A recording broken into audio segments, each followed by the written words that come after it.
Bonjour à toutes et à tous et bienvenue pour Franco Raptors. Nous sommes de retour au studio, ce qui veut dire retour de la vidéo. Et oui, il n'y a pas eu de vidéo la semaine dernière, mais vous avez quand même une émission.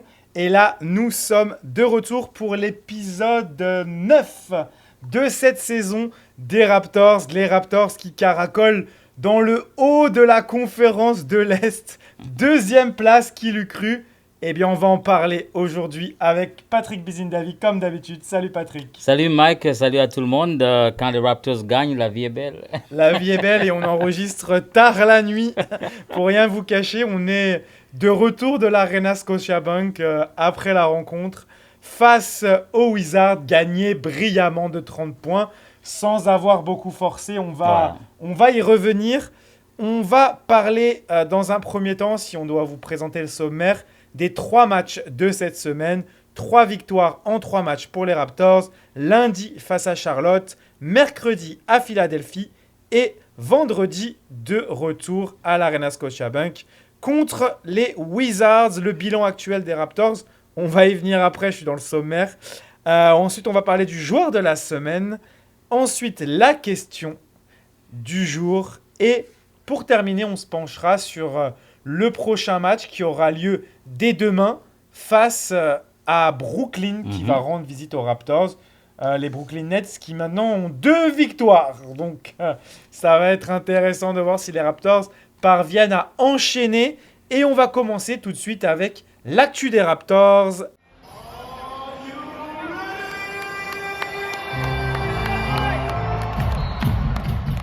L'actu des Raptors, c'est parti. Patrick, on en parlait en introduction.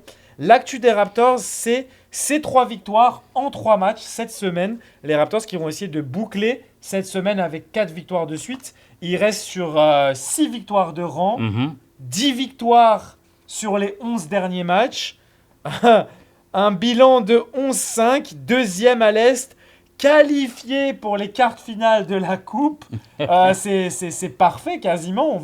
On va y revenir dans la question du jour. Est-ce que ça cache quelque chose, tout ça? Mais en tout cas, revenons sur ces matchs-là. Qu'est-ce que tu retiens de la victoire contre Charlotte, qui est quand même une victoire serrée, 110-108? Oui, c'est ça. Donc, on le disait à l'émission Franco Raptors de la semaine passée que l'horaire des Raptors était facile, mais qu'il fallait se méfier parce que sur papier, oui, ils disent que on disait que donc l'horaire est facile, mais contre Charlotte, comme tu viens de le dire, c'était un match quand même serré. Charlotte qui a bien joué toute la partie, mais quand même victoire 110-108 avec quelques bons highlights qu'on a eu avec le dunk de Brandon Ingram. Et puis, ça montre aussi que les Raptors prennent au sérieux tous les matchs. Et là, je pense que l'homme du match, cette partie-là, c'était vraiment Brandon Ingram.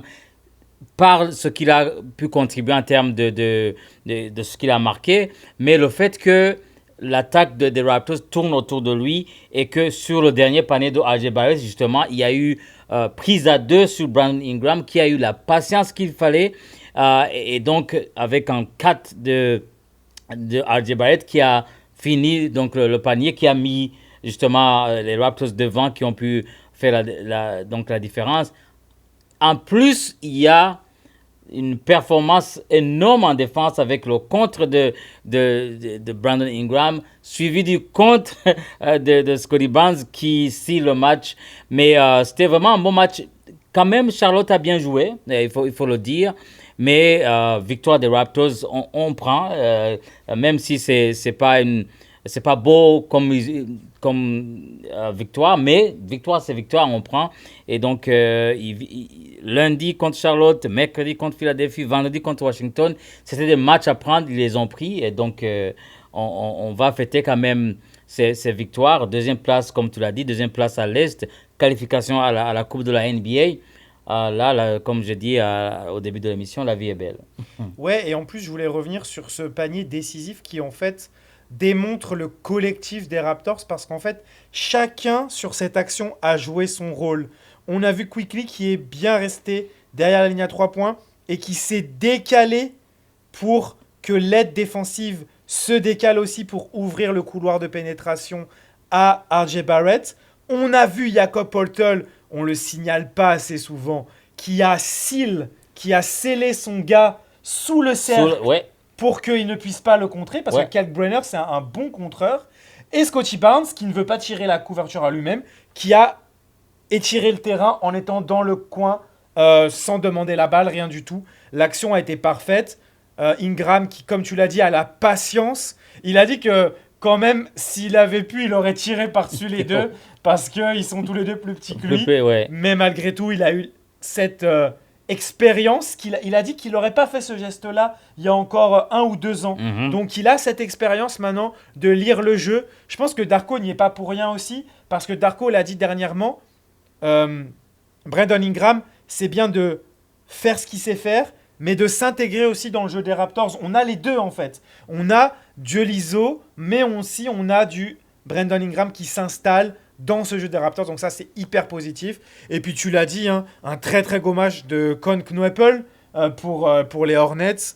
Un très, très bon match également de Miles Bridges, quand même, qui finit avec 22 points. Et la Melo Ball à 20 points. Ils ont eu 3 joueurs à plus de 20 points. Mais les Raptors ont été supérieurs collectivement sur la fin, avec 1, 2, 3, 4, 5, 6 joueurs à 10 points ou plus, dont un très bon match de Grady Dick avec 10 points et un plus 6 de différentiel. Mais ça a été serré tout le long et tous les joueurs ont contribué à cette victoire. Donc c'était très positif. Et ensuite, on avait quand même un test. Même s'il y avait des absents, il fallait aller gagner à Philadelphie. Et ce que les Raptors ont bien fait, Patrick, 121 à 112. Ils avaient une large avance en début de quatrième quart-temps. Philly s'est donné le rôle de revenir dans les quatrièmes quart-temps cette année, c'est leur spécialité. Ils sont revenus, mais les Raptors ont contrôlé ce match. Oui, ils ont contrôlé ce match. Avant le voyage pour Philly, je suis allé voir l'entraînement des Raptors. On a eu l'occasion de parler avec certains joueurs. Et RJ, on lui a justement posé la question, quel sera le secret pour battre Philly? Et puis, il a dit le secret, c'est ne pas être en back-to-back. Donc, parce que la dernière fois où les équipes avaient joué, les Raptors étaient en back-to-back. Mais il faut dire aussi que Philly n'avait pas Joel Embiid, il n'avait pas Paul George. Et donc, et le match d'avant, Yak n'avait pas joué. Donc, l'absence de Paul George, l'absence de Embiid comme centre, la présence de Yak a fait toute une différence. Un match quand même assez serré, mais à la fin, on a vu exactement la même chose qu'on a vu contre Charlotte, où c'est Ingram qui est pris à 2 et qui donne la passe. Donc, la même action pour les deux. C'était quand même un gros test pour les Raptors. Et puis, Maxey qui cette saison, c'est la meilleure saison de sa carrière, donc il sort des statistiques énormes, mais les Raptors ont pu contenir une avancée solide en quatrième quart-temps, comme tu l'as dit, de Philadelphie, qui essaie de pousser, malgré les absences des joueurs clés.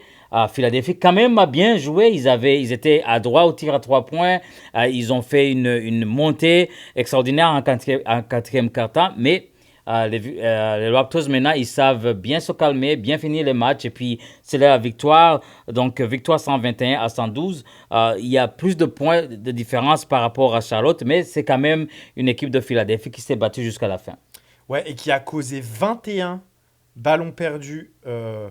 Non, j'ai rien dit. Les Raptors ont causé 21 ballons perdus aux Sixers, qui leur a permis de marquer 31 points. C'est énorme. Et surtout, ce que je voulais noter, c'est que les Raptors ont gagné le troisième quart 44 à 26. Les Raptors qui se font vraiment les spécialistes de ces retours de mi-temps. Et on a notre collègue Josh Louemberg qui a ressorti l'image de Darko en fin de match quand il fait le geste comme ça.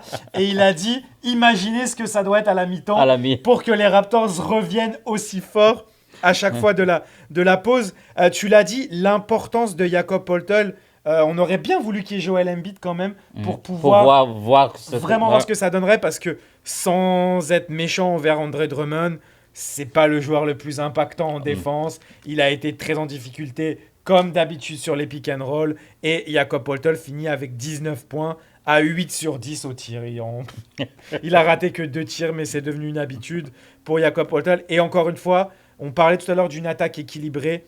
1, 2, 3, 4, 5, 6 joueurs encore à 10 points ou plus. Cette fois, c'est Jacoby Walter aussi qu'il faut souligner. Oh, il a sorti un gros match, Jacoby, contre Philadelphie. Exactement, Ouais. 4 sur 5 au tir, 3 sur 4 à 3 points, 3 interceptions. Il y avait besoin d'Arco qui fait vraiment en fonction de l'adversaire. Il y avait besoin de quelqu'un pour défendre sur Maxi. Mhm. Jacoby Walter, ça reste probablement le meilleur joueur de one-on-one en défense, de point of attack, comme ils disent en anglais, sur le point d'attaque. Et malgré tout, Tyrese Maxey ne finit la rencontre qu'avec 24 points. 24 points, Lui ouais. qui tourne à presque 30 points 30, cette ouais. saison. C'est quand même une belle performance. Il n'a pas beaucoup shooté au final, il prend que 14 tirs. Donc ça montre que les Raptors ont fait les efforts pour essayer de le priver du ballon parce qu'il joue encore 38 minutes. Donc c'est pas parce que il a moins joué qu'il a pris moins de tirs, c'est qu'il a été bien défendu. Après, il a été bon dans les passes, il a fait 9 passes décisives. Mais les Raptors l'ont contraint à être à -2 quand il était sur le terrain, donc un impact négatif pour lui. Donc ça, c'est vraiment très positif à l'inverse pour les Raptors. Et encore une fois, on n'a pas besoin de joueurs qui prennent beaucoup de tirs pour être efficaces. Brandon Ingram a mis 22 points avec 10 tirs. Non, c'était vraiment un jeu. À un certain moment, le jeu était tellement beau à voir. Les passes, les cuts. Donc, c'est vraiment. Ils ont vraiment pris le rythme cette saison. On va en parler peut-être plus tard, mais il y a une certaine aisance en attaque qui fait que personne ne force. Ils connaissent leur place, ça joue bien, ça circule bien, le ballon tourne, les joueurs tournent. Et puis, si ça ne va pas, Brandon Ingram a la balle et puis il peut créer. C'est vraiment un artiste, mais c'est bien de revoir Jacoby qui a retrouvé quand même la confiance. Les derniers matchs, c'était pas aussi évident aussi parce que il faut dire que donc c'est profond, là, le banc des Raptors. Donc, CMB qui n'a pas joué, Ocha qui n'a pas joué, donc ça donne plus d'opportunités à Jacoby de pouvoir jouer plus de minutes. Et donc là, il a retrouvé la confiance. Et puis, Mogbo était en G-League. Donc le banc était de sorte que, oui, il fallait que Jacoby sorte le grand match. Et il a fait, que ce soit en attaque ou en défense. Donc là, on voit le Jacoby qu'on a vu en Summer League au début de la saison, même la saison passée. Donc c'est une équipe qui joue très bien. Puis contre Philadelphie, c'était une victoire à prendre. C'était un vrai test quand même. Et ils l'ont pris. Et donc, et là, le momentum a continué contre Washington. On va revenir dans quelques instants. La passe décisive de Patrick Bizindavi. Le match que l'on vient de quitter, Patrick. Victoire, alors là, c'était la Coupe NBA. Ouais. Il y avait une chance de valider l'accession aux quarts finales. Les Raptors ne se sont pas privés. 140-110. Maintenant, ils ont une différentielle de points de plus 70, je crois, ou plus entre 50 et 70. Je n'ai pas le chiffre exact. Les Raptors ont fait le travail et pourtant, on n'a même pas eu l'impression qu'ils ont forcé face à une équipe de Washington, il faut le dire, privée d'Alex Sarr et qui est quand même dans la... Je sais pas comment dire ça. Dans la grande difficulté avec 13 défaites de suite. On a parlé avec Keyshawn George. On vous mettra l'interview en fin d'émission. On sent que ça lui pèse de ne pas gagner de match. C'est très compliqué pour les Wizards. Oh, c'est vraiment compliqué. Puis, c'était le premier match à domicile dans ce tournoi de la NBA Cup. Et puis, pour se qualifier, il fallait une victoire des Raptors et une défaite de Indiana face aux Cavaliers, ce qui a été déjà fait. Donc, Indiana a perdu contre Cleveland. Et là, ce qui importe aussi, c'est le différentiel de points. Là, 140-110, donc plus 30. Donc, ils ont fait check. Et les Raptors qui ont sorti en troisième quart-temps énorme, où on va parler de Sandro dans quelques minutes. Mais Sandro, à la sortie du banc, c'était un des meilleurs matchs de la saison pour Sandro, avec 23 points ce soir. Je dis ce soir parce qu'on vient de la Scotiabank Arena. Mais ce que je retiens de ce match, c'est le banc des Raptors. Chaque fois qu'on a Jamal Shead, Sandro, Jacoby, Grady Dick, là, on s'attend à avoir un bon match défensivement et en attaque. et ils nous ont régalé là. À la fin, il n'y avait même pas d'équilibre, c'était fait. Ils ont fini le match avec pas de meneur, pas de centre, tout le monde a joué. Si on était en uniforme, on allait jouer nous-mêmes. Donc c'était vraiment fini la- à 5 Le minutes de troisième la carton, carton, même. c'était déjà fini. Troisième carton, encore une fois, on a parlé de 44 points contre Philippe tout à l'heure. 48-30 dans le troisième carton. Tu fais un écart de 18 points Ouais. sur un carton. C'est énorme, sachant que les Raptors étaient déjà devant à la mi-temps. Ils avaient déjà créé 11 points d'écart en premier quart. Ils ont perdu le deuxième quart de 1 point. Donc ils menaient de 10 à la mi-temps. Ouais. Et ils font un écart de 18. Donc 10 plus 18, 28, comme tu l'as dit. Ouais. Début de quatrième quart-temps, c'était terminé. Ensuite, on a pu avoir les remplaçants. Plus de 40 points du banc ce soir. C'est assez énorme. Sachant que le 5 de départ, des Wizards inscrit 29, 30, 31, plus 9, 40 points. Le banc des Raptors met plus de points que les titulaires des Wizards. Mais tu avais fait la remarque pendant le match que il y avait déjà plus de points à un moment de la part des joueurs du banc que des joueurs Ouais. titulaires. On a Cam Whitmore à 11 points et Trey Johnson à 14, qui à eux deux marquent plus de points que 4 des 5 titulaires. Il n'y a que CJ McCollum qui a 20. Un match très très difficile pour Keyshawn George, 5 points. Pour Vukcevic, le pivot remplaçant de Alex Sarr, 4 points. Middleton, Chris je Middleton, fais 2 deux points. points. Et Bilal Koulibaly, 1 sur 6 au tir, 0 sur 5 à 3 points. Heureusement, il a 7 lancers francs sur 8. 9 points pour lui. Ça a été très très très compliqué pour ces Wizards qui, moi, je dois le dire, me déçoivent parce que je trouvais qu'ils avaient des pièces intéressantes. Oui, ils ont du talent. Ils ont même des Ils vétérans. ont des vétérans pour les encadrer. Oui. Et ça ne marche pas. Ça ne marche pas du tout. Donc, est-ce que c'est le coach? Est-ce que c'est. En tout cas, c'est la culture totalement qu'il faut changer parce que ça fait quand même quelques saisons qu'ils perdent. Moi, ce qui m'a un peu impressionné, c'est. Darko a mis la barre tellement haut. Ils étaient devant de plus de 20 points. Oui. Ils encaissent 2 paniers de suite. Là, ils prennent un temps mort tout de suite. Début de quatrième Début quart-temps. début de quatrième temps, il dit non, non, non. Alors qu'ils pouvaient attendre, le match était déjà serré. Mais 2 paniers de suite, Darko a dit non, non, non, non, non. Là, on va arrêter, on va mettre les choses en place. Et puis, c'est vraiment excellent. Ils disent que. Donc, eux, ils ne regardent pas la compétition. Ils ont mis la barre très haut. Et puis, ils disent qu'ils ne sont pas encore au niveau qu'ils veulent. Donc, ils jouent contre eux-mêmes, carrément. Parce que, vu le temps mort qu'il a demandé, juste pour avoir encaissé 2 paniers de suite, alors qu'ils étaient devant de plus de 20 points. Donc, ça montre vraiment comment il prend cette saison au sérieux. Et puis, ils veulent gagner. Ils sont en train de gagner. C'est vraiment beau à voir ce que les Raptors sont en train de faire cette saison. Je sais pas si c'était celui-ci temps mort, mais il y en a un où carrément il a couru au milieu du terrain. Il était vraiment énervé. Je sais plus sur quelle action c'était, sur un repli défensif pas fait ou. Non, je crois que c'est une pénétration où ils ont laissé le joueur y aller. Ouais. Il était énervé, il Ouais. a pris temps mort direct. C'est peut-être en début de quatrième quart-temps, alors que comme on le disait, il y avait plus 28. Ils sont revenus à moins 24, on va dire. Il n'y avait pas de raison en vrai, mais comme tu dis, il y a cette volonté. Et c'est ça qu'il faut souligner ce soir, c'est le sérieux des Raptors, tout simplement, qui ont offert seulement 20 minutes de jeu à Jakob Poeltl, qui a pu se reposer ce soir. Il a mis que 3 points. Il a pris quand même 9 rebonds. 9 rebonds, ouais. Le peu de temps qu'il a joué, un contre, une balle perdue, il a fait 3 fautes. Mais un match 1 sur 1 au tir, 100%, 1 sur 2 au lancer franc. Pour les Raptors qui ont vraiment très bien shooté, hein, 57,8% au tir, 50% à 3 points. 14 tirs à 3 points marqués sur 58. Mhm. Elle est loin à l'époque où on disait que les Raptors n'étaient pas bons à 3 points. Il y a encore quelques matchs où ça rentre pas, Oh, mais ça, comme ouais. toutes les équipes. Ouais. Mais vraiment, quand ça rentre, et c'est de manière plus régulière, l'année dernière, on attendait à ce que l'équipe mette 7 à 8 3 points, on était content. Là, ils en mettent le double. Quelques statistiques sur ce match aussi. 60 points dans la raquette à 44. 16 à 19 en seconde chance, les Wizards qui ont mis plus de points en seconde chance.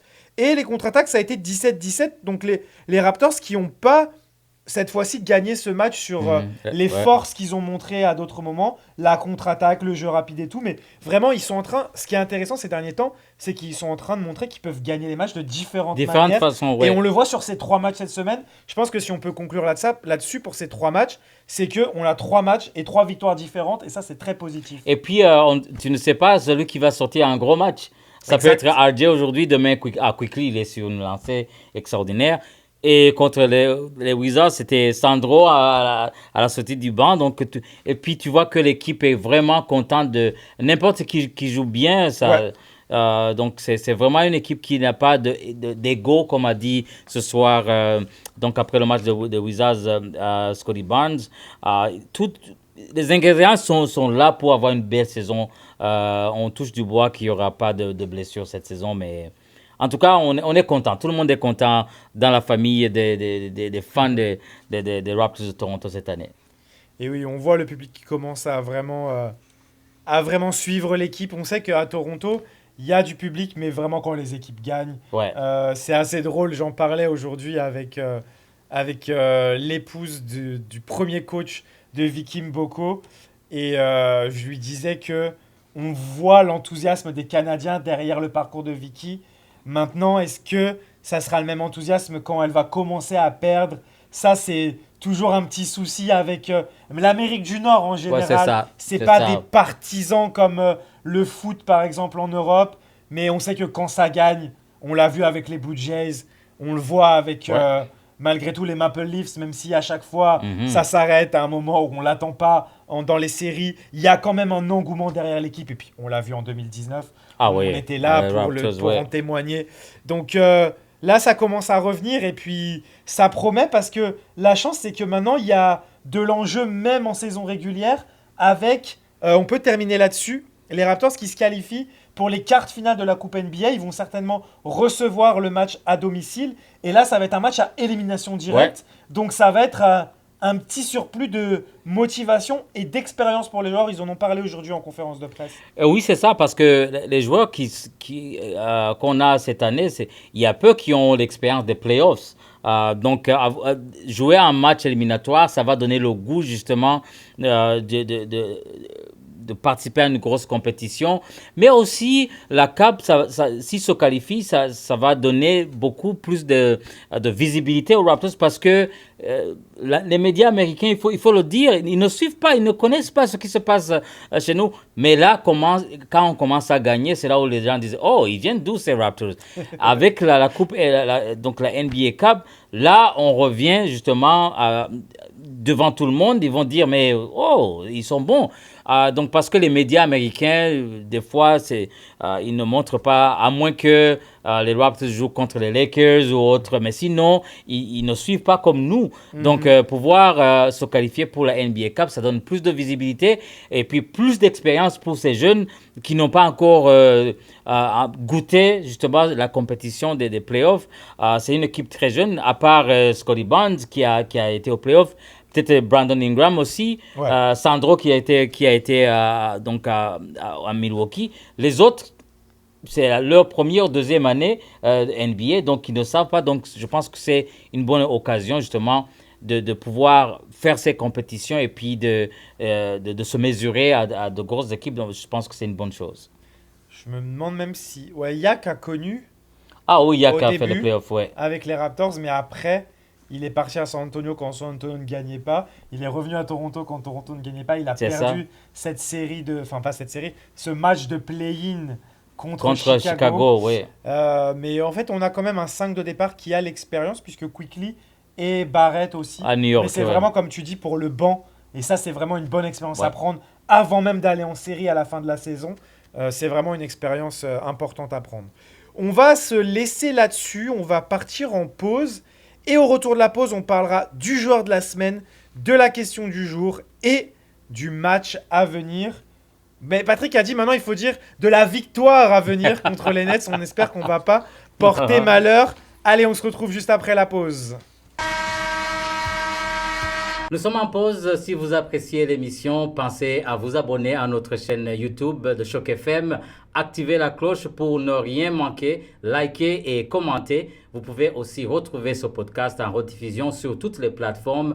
Le nom, c'est bien sûr Franco Raptors avec vous, Patrick Biznavi et Mike Laviole, toutes les semaines, les samedis, à partir de 13h sur Choc FM. Nous sommes de retour, vous êtes toujours sur Franco Raptors, votre émission 100% Raptors.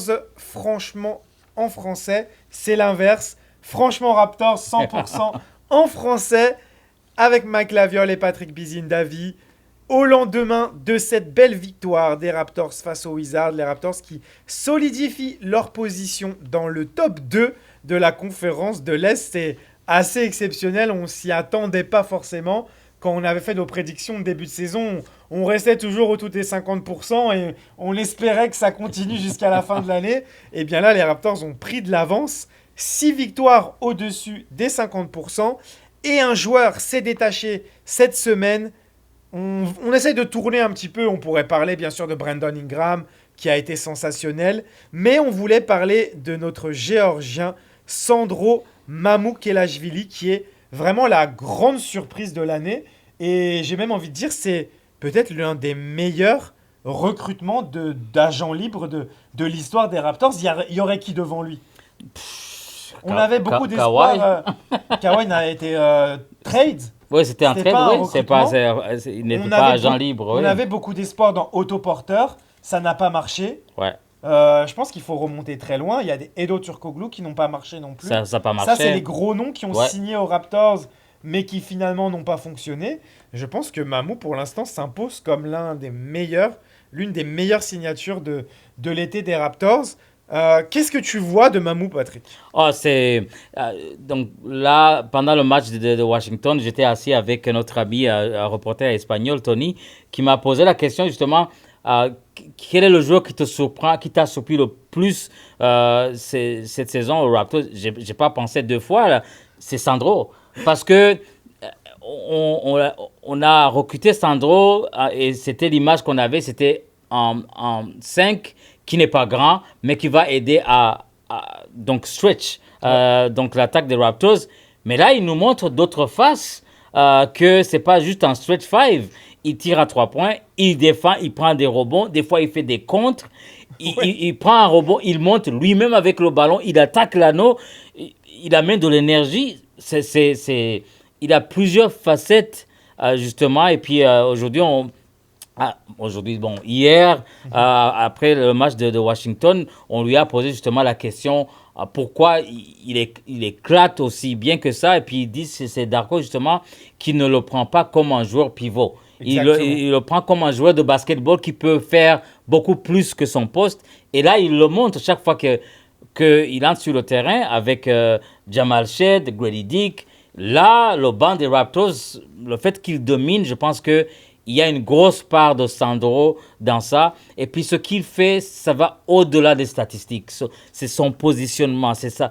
Il peut défendre donc, sous la raquette. Il peut défendre sur la ligne des 3 points. Il va plonger, Moi, c'est vraiment la surprise de cette saison. Et puis, tu vois son énergie, il est positif, il est souriant, tu vois qu'il est bien dans sa peau. Donc, vraiment, s'il y a des choses à féliciter les Raptors cette année, en plus de Brandon Ingram, Sandro, c'est vraiment un grand pas dans la reconstruction de cette équipe-là.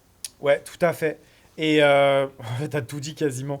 Ce qui est impressionnant, c'est que, comme tu l'as dit, on s'attendait à un stretch 5, mais qui n'était pas un 5 en défense. Un pivot capable de s'écarter, mais qui, en défense, n'est pas un vrai pivot pour défendre le cercle. Ouais. C'est le cas, mais en fait, il apporte tellement d'autres choses. Et comme tu l'as dit, ses drives, ses pénétrations, c'est impressionnant. Parce que, en fait, il joue comme un ailier. On lui a posé la question, je pensais qu'il allait répondre ça. Il pouvait pas dire ça, mais quand on lui a demandé pourquoi tu fais plus qu'un 5, je pensais qu'il allait dire parce qu'en vrai, je suis pas un 5. Mais c'est ça. Je suis un ailier, mais en fait, je suis un joueur de basket. Et j'ai bien aimé sa réponse et le fait qu'il ait donné le crédit à Darko qui l'utilise pour ses qualités et qui l'utilise très bien. Et c'est vrai qu'on avait des doutes par rapport à comment il allait s'intégrer défensivement, qu'est-ce qu'il allait apporter autre que du tir à 3 points. Et si son tir à 3 points ne rentre pas, qu'est-ce qu'il va pouvoir bien apporter? Eh bien, comme tu l'as dit, c'est au-delà des chiffres, mais il y a quand même des chiffres qui parlent. Je ne sais pas si on en est encore là, mais il y avait un différentiel avec Scottie Barnes plus Mamou et Scottie Barnes sans Mamou. Il était à 27 points par match avec Mamou et à 14 quand il n'est pas là. Ouais. Donc c'est vraiment un profil qui sublime Scottie Barnes.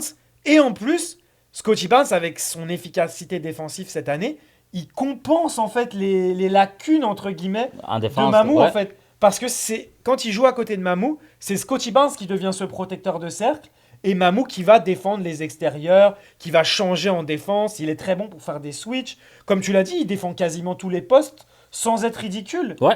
C'est pas un Jacoby Walter comme on en parlait tout à l'heure. C'est pas j'ai pas le mot en français, mais c'est pas un lockdown défenseur. Mais c'est quelqu'un qui n'est pas moi je le trouve pas négatif en défense. Oh non, non, Et c'est... c'est de ça que j'avais peur en Ouais. fait. Et pas du tout. Il n'est pas négatif en défense et il est plus que positif en attaque. Donc c'est vraiment la bonne pioche. J'entends beaucoup qui donnent crédit. Bravo Bobby, bravo Bobby. Masai était encore là quand même quand ils sont allés Ouais, c'est chercher. ça. Quand ils sont allés chercher Mamou, je trouve qu'on oublie très vite Masai Ujiri qui quand même était là lors du trade de Brandon Ingram, était là pendant la draft puisqu'il l'a bien dit. Pelly lui a demandé expressément de mener cette draft avant de partir, Avant de partir. puisqu'il le savait un mois avant qu'il allait quitter l'équipe et il a participé au recrutement estival aussi.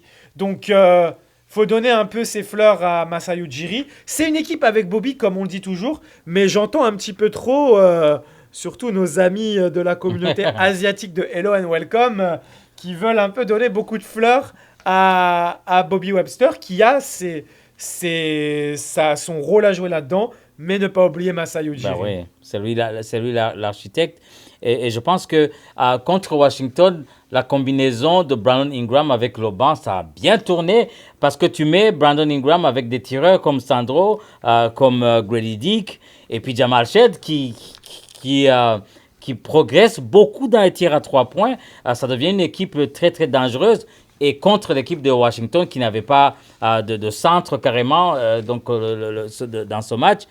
C'est vraiment beau à voir les combinaisons que peut avoir Darko. Et aussi, il faut dire que le banc n'avait pas CMB. Et Eveko Ochai était de retour, mais on n'était pas... Donc les Raptors n'étaient pas au complet, mais ils ont sorti un gros match avec 30 points de différence. Donc je pense qu'ils ont un niveau supérieur sur lequel ils peuvent aller. Et ces victoires, c'est bon pour le moral, c'est bon pour le momentum. Et donc... Le reste qui va suivre contre les Nets, contre Indiana, contre Cleveland, c'est des matchs qu'ils peuvent prendre pas facilement, mais potentiellement, si les Pistons commencent à perdre, là, il faudra faire attention parce que les Raptors ne sont pas loin de la première place à l'Est. Et des choses qu'on avait, même nous, les optimistes parmi les Raptors, on n'avait pas prévu que ce soit ainsi, mais les Raptors, c'est ça. On prend. Oh, mais on prend. Pour terminer sur Mamou, je voulais un peu regarder ses statistiques. En fait, c'est assez similaire à son arrivée à San Antonio en 2022-2023. Il avait joué 19 matchs sur la fin de saison. Il tournait à 23 minutes. Cette année, il est à 17 et il était à 10,8 points par match. Là, il est à 10,1 en un petit peu moins de temps de jeu. Et en étant à 44% à 3 points, il était seulement à 34% à San Antonio. Et dans le général, il est à 56%. Il était à 45,3% avec les Spurs. Donc bien sûr, ça va peut-être diminuer un petit peu au fil de la saison. Mais là, le nombre de matchs est à peu près identique. Donc c'est intéressant de voir l'évolution. Aussi, c'était 2022-2023. Donc les San Antonio n'étaient pas une équipe compétitive. Exactement. Et puis là, je pense que ce qui est important aussi à souligner pour Sandro, c'est qu'il sait qu'il va jouer. Ouais. Donc là, c'est le centre remplaçant de Yak. Donc sa place est là, il a les minutes. Donc il ne va pas regarder autour pour est-ce qu'il y a quelqu'un qui va prendre ma place. Il sait qu'il va jouer et il prouve que il mérite sa place. Donc, je pense que moralement, ça doit être bon pour lui de savoir qu'il a sa place, que les Raptors le veulent dans cette équipe-là. Et donc, ça fait toute une différence. Mais c'est beau à voir cette équipe, comment elle joue. Les gens qui ont oublié les Raptors, il faut qu'ils reviennent pour voir ce que ça donne comme produit sur le terrain. Mais Sandro, c'est une bonne surprise cette saison. Ouais. Parfait, parfait. Passons maintenant à la question du jour, Patrick. Question importante quand même parce que j'ai vu qu'elle avait suscité l'intérêt jusqu'en France. On se demande si le bilan des Raptors, il est trompeur par rapport à leur niveau de jeu. Je m'explique tout simplement. Est-ce que la deuxième place pour l'instant n'est pas significative du niveau réel de ces Raptors? Et est-ce que le fait qu'ils aient eu un calendrier très facile, ça démontre que, attention, dès que ça va être plus dur, les Raptors peuvent chuter? Donc c'est ça la première question. Il y a plusieurs axes de discussion. Est-ce que le calendrier a masqué peut-être certaines faiblesses des Raptors qui pourraient, dans les prochaines semaines, quand le calendrier va devenir plus compliqué peut-être, qui pourraient connaître des mésaventures? Mais moi, je pense que quand on parle du calendrier, c'est les derniers matchs. Le calendrier au début de la saison, c'était un calendrier dur. On a eu Giannis, on a eu les Houston Rockets, on a eu Dallas en back-to-back. On a quand même eu de bonnes équipes en début de saison. Ça explique donc les 4 défaites de suite qu'ils ont fait. Mais ce n'était pas un calendrier aussi facile parce qu'il y avait des back-to-back, il y avait des matchs. Même maintenant, il y a beaucoup plus de matchs à l'extérieur que les matchs à domicile. Donc le calendrier n'est pas aussi favorable que ça. Ça, c'est la première chose. La deuxième, l'année passée, ils ont eu un calendrier facile, mais ils n'ont pas gagné autant. Donc le calendrier en NBA, tout peut arriver dans un match de basket. Donc oui, c'est vrai que le calendrier est plus ou moins facile, mais en NBA, il faut battre les équipes qu'il faut battre. Exactement. Et là, ils le font. Et puis, ce que j'ai dit à nos amis de Radio-Canada qui m'avaient invité aujourd'hui, c'est que ce qu'on voit aujourd'hui pour les Raptors, c'est un travail de 3 ans. Ce n'est pas quelque chose qui vient de nulle part. Ça a été un travail, un plan de travail que les Raptors et Darko ont fait. La première année, c'est d'abord l'attaque. Parce que Masai disait que les joueurs étaient égoïstes. Donc, ils ont réinventé une attaque où ça bougeait, la balle bougeait, tout le monde touchait la balle. L'année passée, ils ont mis beaucoup plus d'emphase sur la défense. Et donc, la combinaison des 2 années fait que maintenant, donc, les joueurs qu'ils ont développés, les systèmes que Darko a mis en place, plus les recrues, on en parlait tout à l'heure, Brandon Ingram, Sandro, CMB, ça donne ce que ça donne. Pour moi, c'est quelque chose qu'ils peuvent soutenir à long terme, pourvu qu'il n'y ait pas de blessure. Donc, 82 matchs, c'est toutes les équipes de la NBA ont 82 matchs. Donc, s'il y a des matchs à gagner, il faut les gagner. Donc, ils font ça. Moi, je pense qu'ils ont gagné contre les Cleveland Cavaliers, qui sont une bonne équipe. Ils ont gagné contre Giannis. Qu'est-ce que les gens veulent? Donc, et les matchs qu'il faut gagner, ils les gagnent.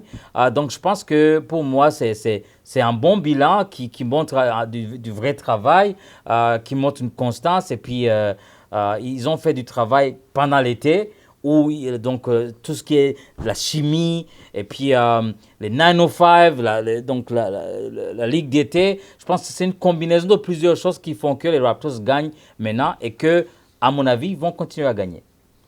Mais je suis assez d'accord par rapport à ça. De toute façon, ce qui est clair, c'est qu'en NBA, il faut prendre ce qu'on te donne. En fait, Oui. tu choisis pas tes adversaires. Tu as un calendrier, il faut le suivre. On a assez, sur les années précédentes, on a assez perdu de matchs contre des équipes qui étaient censées être plus faibles. On se rappelle tous de quelle est l'équipe qui a mis fin à la série de défaites de Détroit, Detroit Pistons, qui était sur 23 défaites. C'était les Raptors. Donc aujourd'hui, et c'est souvent la marque des grandes équipes et des grosses équipes, c'est de savoir battre les petits, c'est de gagner les matchs qu'ils ont besoin de gagner quand ils se présentent à eux. Et pour l'instant, tu as tout à fait raison. Et je suis sûr que même déjà à Cleveland, avec le retour de Allen, de Mobley et de Donovan Mitchell, même si Garland n'était pas là, je suis sûr qu'il n'y a personne qui donnait cher de la peau des Raptors. Et maintenant, on va commencer à dire j'entends commencer à dire non, mais Cleveland, ils sont pas bons cette année, etc., etc. Oui, les Sixers, ils sont blessés, etc., etc. Les autres équipes, oui, c'est des équipes faibles, mais encore faut-il les battre. Il faut aller les battre chez eux. Bah ouais. On a vu, Brooklyn a battu Boston aujourd'hui, par exemple. Mhm. Il y a toujours, de toute façon, en NBA, il n'y a aucun match qui est donné. Parce qu'il y a tellement de talent dans toutes les équipes que le moindre match que tu prends à la légère, si tu laisses l'équipe adverse se mettre en rythme, tu peux te prendre une défaite tout simplement. Et on l'a vu contre les Hornets. Les Hornets nous ont fait une très bonne impression. Mhm. Nous, on ne suit pas les Hornets et on s'est dit, oh, en fait, les Hornets ont quelque chose. Et le lendemain, ils sont allés perdre à Indiana, qui Ouais. avait gagné qu'un seul match. Donc finalement, les Hornets sont peut-être pas si bons que ça, puisque Lamelo a ensuite demandé son trade, mais ils nous ont fait une bonne impression. Ouais. Et sur certains matchs, il y a des équipes qui vont nous faire très bonne impression. Euh, les Raptors pourraient même avoir un meilleur bilan parce qu'ils ont perdu contre Dallas. Contre Dallas, ouais. Il faut rappeler aussi que lors du début de saison, je pense que ça les a plus handicapés qu'autre chose. Ils ont joué avec Yak blessé. Ouais. Et ça, je pense que c'était une erreur. Je pense qu'ils auraient dû jouer avec CMB, Ouais, c'est ça. avec ce qu'ils avaient, avec Mobo. Mais en fait, Yak était un vrai poids pour l'équipe quand il était pas bien avec son dos. Mais c'est normal, il jouait blessé en fait, Ouais. tout simplement. On voyait qu'il manquait de mobilité, qu'il était pas lui-même. Et depuis qu'il est lui-même, on voit la différence. Il y a une grosse différence, c'est sûr. C'est énorme la différence. Mais pour donner quelques chiffres quand même, les Raptors qui sont actuellement la 11e défense en termes de rating défensif, pendant un temps, ils étaient l'une des seules équipes de la ligue à être dans le top 10 des défenses et des attaques. Là, ils sont un petit peu ressortis, mais par contre, en attaque, ils brillent. C'est la 4e meilleure attaque de la ligue derrière Houston, Denver et New York, et devant des équipes comme Minnesota, Oklahoma City, San Antonio, Bah Phoenix, ouais. Boston, Philadelphie. Ça, c'est très positif. D'autres chiffres que je peux vous donner qui sont très intéressants. J'arrive pas à décoller les feuilles. Et voilà. Les Raptors qui ont le 5e net rating de la ligue. Ce sont les premiers dans le ratio passes décisives, balles perdues. Ils sont 2e dans le ratio de passes décisives. Et ils sont... ça, c'est très intéressant parce qu'on a toujours pointé du doigt le manque de shoot du À côté trois- des ouais. Raptors. À 3 points et pas à 3 points. Ils sont 4e de la ligue au true shooting avec 60,9%. C'est vraiment de très très bons chiffres. Vous allez me dire c'est contre des équipes faibles, mais il faut quand même produire ces ouais, chiffres-là. c'est ça. Tu as des autres équipes qui dominent la ligue, comme Détroit, qui n'est pas dans ces classements-là, par exemple. Donc voilà. Qu'est-ce que je peux rajouter? Le pourcentage du tir à 3 points. Les Raptors sont 7e avec 37,8% à 3 points. Dans les tirs en général, ils sont 4e de la ligue avec 49,9%. Et ils sont 2e ex aequo au nombre de passes décisives par match avec 30,4. Mais le premier, c'est Miami avec 30,6. Donc, il y a vraiment de quoi se réjouir de cette équipe. Et puis, ce qu'il faut noter aussi, Patrick, avant tout, c'est que cette équipe, elle nous régale. Ah oui. Elle joue super ça bien. joue, ça joue très bien là. Juste voir ce que fait Brandon Ingram.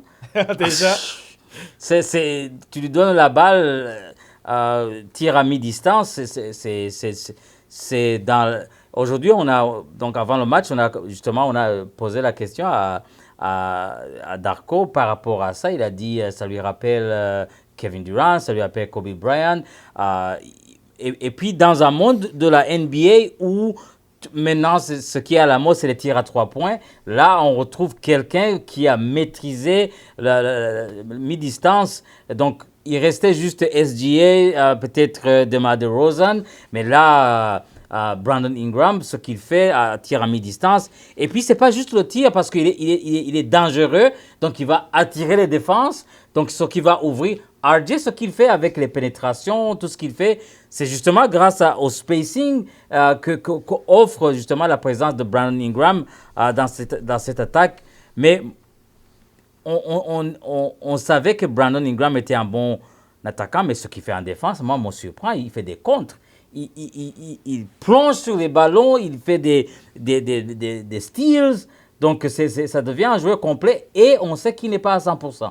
Donc, il vient d'une longue blessure et il prend un peu de rythme. Je pense que janvier, février, là, on ne sait pas ce que ça va donner s'il reste en bonne santé. Mais cette équipe est vraiment très bonne à voir, que ce soit en attaque et en défense. Et puis, ça me rappelle l'année de la bench mob.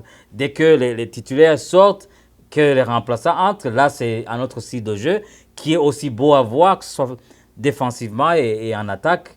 Vraiment, en tout cas, on avait soif de ça depuis quelques années. Et une question sur la défense, justement, on va finir sur ces questions-là. Est-ce que tu penses que l'équipe, elle est prête défensivement, malgré tout, pour les meilleures équipes de l'Est que les Raptors n'ont pas encore affrontées? On n'a pas affronté Détroit, on n'a pas affronté New York, mais ça arrive Ouais. à la fin du mois. Et surtout pour les équipes de l'Ouest, parce qu'on a vu quand même que les Raptors se sont fait marcher dessus, notamment à l'intérieur. Bien sûr, Yak n'était pas à 100%. Est-ce que tu penses que cette défense peut tenir le coup face aux meilleures équipes de la NBA? Oui, oui et non. Oui, dépendamment de l'équipe, parce que quand même, il faut le dire, les Raptors restent faibles au poste 5. S'il y a quelque chose qui arrive à Yak, c'est une autre équipe. On l'a vu quand il était blessé, ou bien quand il commet des fautes. Oui, Scottie Barnes peut défendre contre les 5, CMB peut le faire, mais ce n'est pas la même chose. Quand ça va être Sengun, quand ça va être Embiid, quand ça va être Jokic, là, ça va être compliqué de ne pas avoir un centre. Je pense que peut-être le management des Raptors est en train de voir au niveau des échanges, on a quand même besoin d'un centre remplaçant qui peut avoir une taille imposante, qui peut prendre des rebonds. Parce que oui, Sandro joue bien, mais il reste quand même, la taille reste un problème parce que les rebonds, c'est vraiment important, les offensifs que défensifs, ne pas donner la deuxième chance à l'équipe. Donc, je pense que le vrai test va être contre les équipes de l'Ouest, mais aussi contre les équipes qui ont des centres imposants parce qu'il y a 2, 3, 4 fautes. Quand il sort, ça va être difficile. Ça va être vraiment difficile. Je pense que c'est ça le vrai test. Mais les joueurs qui défendent donc autour du terrain, ça, il n'y a pas de problème. Moi, la vraie question, c'est le centre. Mais si on peut gagner les minutes sans Yak, je pense qu'il y a moyen de gagner des matchs aussi. Moi, je me pose quand même encore la question sur la qualité de la défense au périmètre quand c'est le 5 de départ. Il y a des efforts de Quickley, il y a des efforts de Barrett, mais le soir où tu joues contre Luka Doncic, où tu joues contre les cadors de cette Contre ligue, OKC. contre SGA, bon, tu peux faire appel à ton banc, hein, de toute façon, Ouais. c'est ça l'avantage. Là où je te rejoins, c'est que quand tu as Jacoby Walter sur le terrain, Jamal Shed ou Ochai Agbaji, tu te poses moins ce genre de questions. Et puis ils ont montré que l'attaque pouvait tourner avec eux aussi. Donc peut-être qu'il y aura... Mais je vais quand même avoir encore ces interrogations-là quand on va jouer de Jalen Brunson, par Ouais. exemple. Ça va être intéressant de voir contre les... On en a vu, hein, Maxi, on l'a plutôt bien défendu. Donc, mais je demande à confirmer, tu vois. Donovan Mitchell a fait un très gros match, mais le problème, c'est que ses coéquipiers n'ont pas suivi. Quand il y aura Donovan Mitchell et Garland, par exemple, est-ce que Quickley et Barrett vont être capables de gérer ça? Je dis pas non aujourd'hui, je dis c'est une interrogation encore. Ouais, ouais. Mais quand même, il faut dire que le 5 de départ, ils ont un certain Scottie Barnes qui fait une grosse différence Ça, c'est sûr. en défense où il essaie de masquer les lacunes. Mais quand même, Quickly, il joue au-delà des attentes C'est défensivement. vrai, c'est vrai, c'est Ouais. vrai. Mais même RJ Barrett se bat. Ouais. Je trouve qu'il se fait de moins en moins déborder en 1 contre 1. On a vu sa très très bonne défense face à Miles Bridges dans la fin de match, quand il provoque le tir raté de Miles Bridges, le tir décisif. Après, il y a le rebond offensif et Scottie qui met le contre. Mais il y a des améliorations, donc on demande à avoir confirmation. Mais stratégiquement, je pense que Darko, au niveau défensif, les premiers matchs, c'était catastrophique. Ouais. Donc, il n'y avait même pas de défense. C'était nul. Mais on a vu qu'il s'est...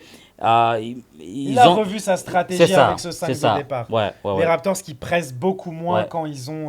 et ça marche très bien. Donc, Ouais. à suivre, à suivre. Mais ça, c'est ça qui est intéressant, c'est que je pense que les Raptors ont une marge de progression. Alors peut-être pas en attaque par contre, parce que en attaque ils sont déjà top 5 NBA. Ouais. Est-ce qu'ils peuvent garder ce niveau à l'inverse? S'ils continuent à mettre les tirs à 3 points, et moi je pense que la différence, ça va être que le pourcentage de tirs à 3 points et les lancers francs.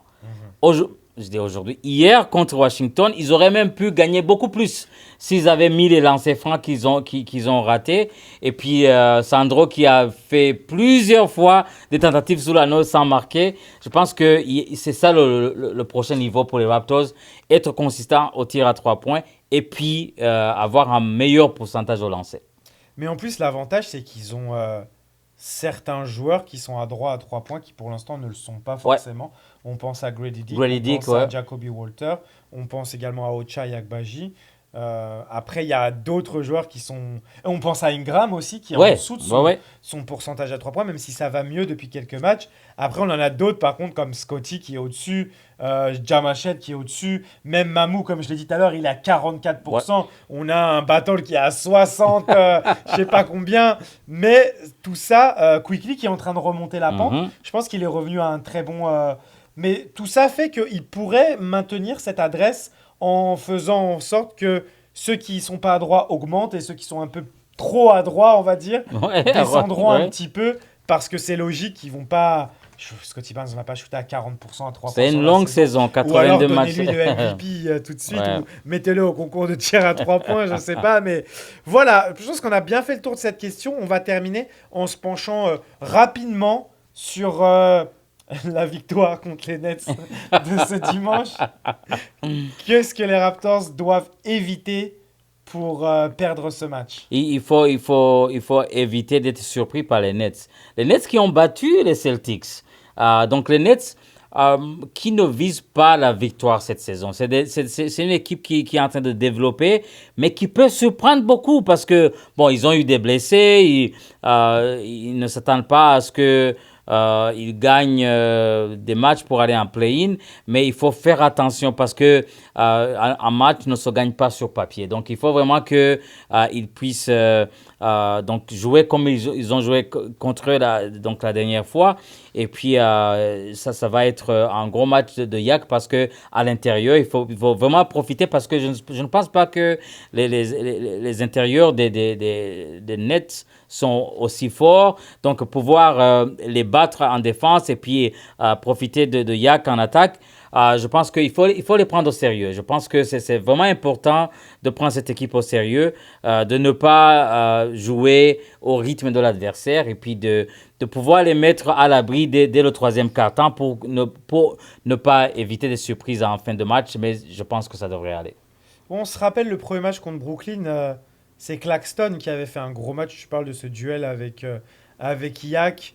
Yak, je sais pas où en était son dos à ce moment-là, mais il était clairement sur la première mi-temps en manque de mobilité. Mhm. Après, c'était mieux en deuxième puisqu'il avait eu je me rappelle, il avait eu la chaîne parce qu'il avait fait un très bon troisième et quatrième carton. Donc, comme tu le dis, si Yak est à son niveau, normalement Claxton ne doit pas le dominer. Non. Et ensuite, c'est à Scotty. Scotty, j'ai bien aimé contre Washington. Il a été très agressif, il a été très physique à l'intérieur. Je veux le voir faire la même chose Mhm.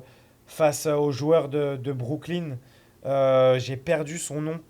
Celui qui a les cheveux teintés de blond, là. Il avait été plutôt pas mal contre les Raptors aussi lors du premier match. Mais honnêtement, Scotty doit le dominer. Et les Raptors doivent imposer leur rythme. Mhm. C'est exactement ce que tu as dit. Ne pas jouer au rythme de l'adversaire. Jouer rapide en contre-attaque, provoquer des pertes de balles. Ils ont des meneurs de jeu qui sont jeunes, qui n'ont pas l'habitude de ce niveau-là. Donc, il faut leur mettre la pression. Et puis, le banc doit faire la différence aussi. Je pense que même si tu as 2-3 joueurs qui sont pas dedans ce soir-là, Darko n'hésitera pas à les sortir et à faire jouer d'autres joueurs. On l'a vu même ce soir hier soir contre Washington. Il a fait jouer quasiment tout le monde, hein. Mhm. Tout le monde a joué, ouais. Garrett Temple est rentré dans la fin de match remplaçant contre remplaçant. Mais tous les autres joueurs ont eu du temps de jeu quand ça comptait encore. Donc vraiment, il mobilise tout son effectif. Et ça, je pense que sur le long terme, c'est bon dans une NBA où on voit de plus en plus de blessures, de grosses blessures, Mhm. ou de petites blessures, mais qui embêtent les joueurs. Des mollets par-ci, Ouais, ouais, ouais. des hamstrings, des ischio-jambiers par-là. Donc vraiment, j'aime bien la gestion de Darko Rajakovic aussi au niveau des minutes. Oui, oui, oui, ça joue très bien. Puis il a un banc très profond et puis il a beaucoup de combinaisons qu'il peut faire.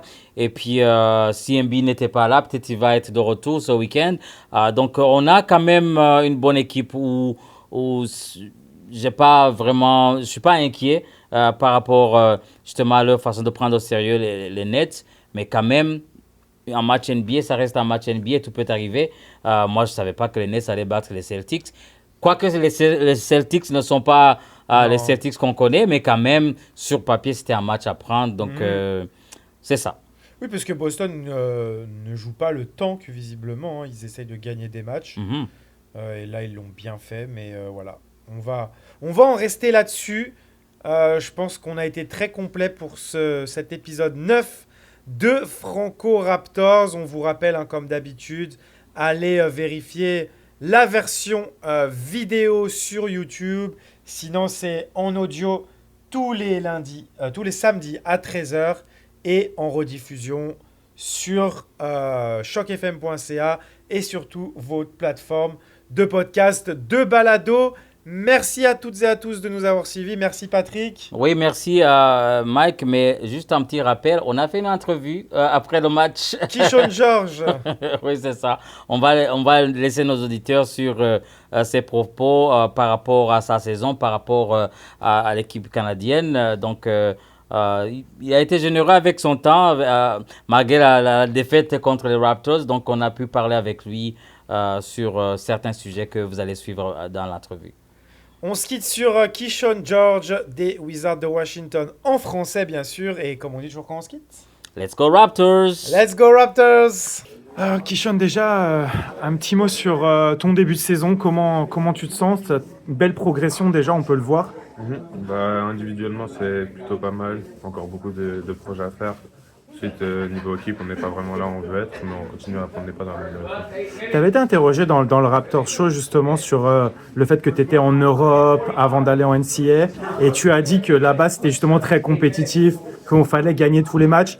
Est-ce que c'est difficile pour toi cette saison justement de devoir faire face à beaucoup de défaites? Oui, on est vraiment des compétiteurs dans l'âme. On joue au basket pour gagner, pour rien d'autre. Et de faire autant de matchs d'affilée, c'est un peu compliqué, mais on doit garder le cap et savoir pourquoi on travaille et qu'est-ce qui est important.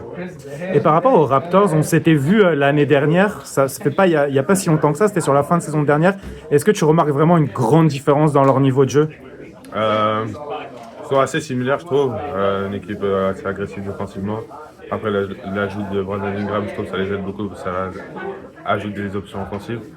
Une équipe assez complète en général. Et justement, Brandon Ingram, un mot sur lui, il est difficile à défendre. Il est très longiligne, il sait comment marquer, il a ses manières de marquer. Et puis c'est pas pour rien que c'est un joueur potentiellement acheté. Oui, le coach en début de match a dit que c'était important pour toi de pouvoir participer aux activités de Team Canada. Quelle a été l'importance pour toi d'être justement parmi les gens qui ont représenté le Canada? Ouais, vraiment une super opportunité, je suis très reconnaissant de pouvoir aussi avoir l'opportunité de jouer autant de minutes et des minutes importantes sur ma première sélection. C'est quelque chose que j'ai envie de faire dans le futur et puis que je vais travailler pour pouvoir établir ma place dans l'équipe finale. Et pour toi, personnellement, quel est le prochain step pour toi en termes de développement? Qu'est-ce que tu travailles et qu'est-ce que tu vois que tu as envie d'améliorer? La constance, en général. J'ai montré que je savais faire des belles choses et le but, c'est de pouvoir faire tous les 5 ans. Je voulais revenir sur Team Canada. Comment s'est porté ton choix? Parce que tu en as parlé aussi je reviens sur le Raptor Show parce que l'interview était vraiment intéressante.